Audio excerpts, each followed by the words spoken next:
محدش يقول لي صاحبك على عيبه. مفيش حاجة اسمها كده يا جماعة. صاحبك لا يبقى عادل في حياتك لقلته أحسن. دنيا شلة من الصحاب وفيها كتير أشكال.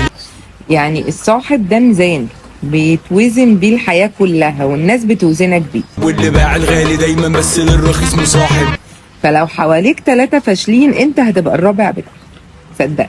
عندي زيد ويكوش وخلق الله بيلوش. مكسلين هتبقى الكسلان اللي بتكمل الشلة الجميلة دي.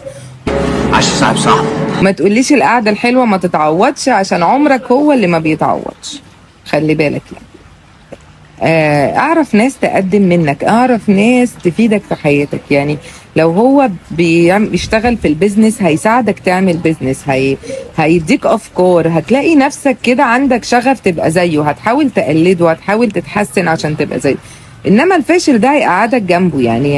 يعني ولا الفسح بتتعوض وكل ده بيتعوض، عمرك اللي ما بيتعوضش ومستقبلك ما بيتعوضش.